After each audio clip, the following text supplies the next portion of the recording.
Hello from American Public Radio. Welcome to Peer Review, the show where we discuss all things science.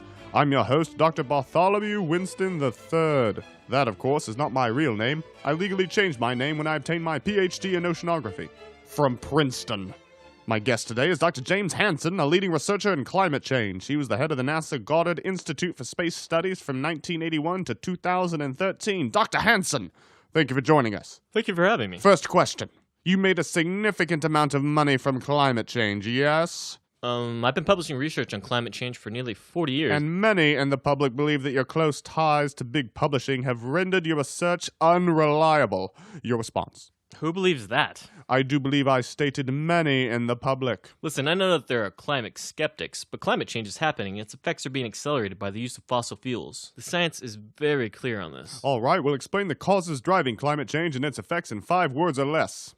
That's impossible. Listen, you're a scientist, right? You can't honestly believe that man-made climate change isn't real. I'll believe whatever my sponsors tell me to believe. On an unrelated note, today's programming is brought to you by ExxonMobil. No, they're not a mobile phone company. They're an oil business.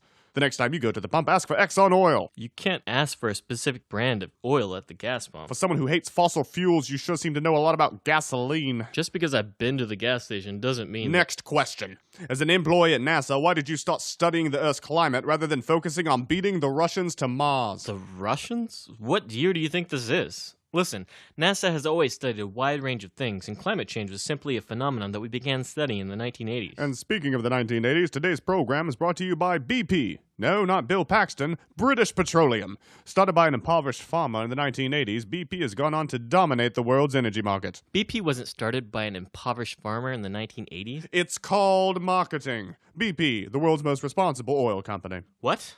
BP was responsible for the Deepwater Horizon disaster in the Gulf of Mexico. Deepwater Horizon is a science fiction novel written by Michael Crichton. What you must be referring to are BP's philanthropic efforts to clean all the birds in Texas. BP, producing safe fossil fuels and cleaning birds inexplicably covered in oil since 1980. Why does this program have so many sponsors? I thought this was public radio. It is, but we've fallen on hard times ever since Mitt Romney came in and stole all of the microphones. What? Next question. And what kind of accent is that? British? Because it sounds fake. This is how everyone sounds after graduating cum laude from Princeton. You graduated cum laude in oceanography from Princeton? So why are you sitting here peddling conspiracy theories and denying proven science? You think I want to deny proven science? I have no choice.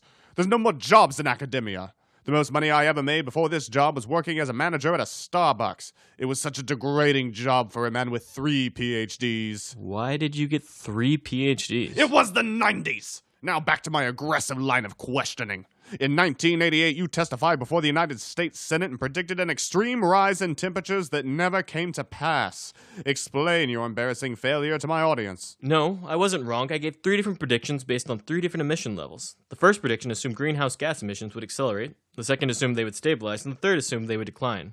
The second was the closest to what we are experiencing today. And you said you had a third prediction? Yes, I had 3 in total. That's the same amount of sponsors that I happen to have. Are you serious? It's called a segue, and I am fantastic at them. As are my friends at ConocoPhillips. Need reliable, clean oil? Think ConocoPhillips. Why are you promoting 3 competing companies on one program? Why did you give 3 competing predictions during one Senate hearing? You know what? I'm not even going to argue with you anymore. Ha ha! Victory to Dr. Bartholomew Winston III. That's our show. I would like to thank our guest, Dr. James Hansen, for submitting honorably to my superior rhetorical skills. Join us next week when I yell at Jane Goodall for thinking that monkeys have feelings. Can you guess who our sponsors are for that program, Dr. Hansen? I don't know, the palm oil industry? Wrong, it's the palm oil industry. From American Public Radio, I'm Dr. Bartholomew Winston III. This has been Peer Review.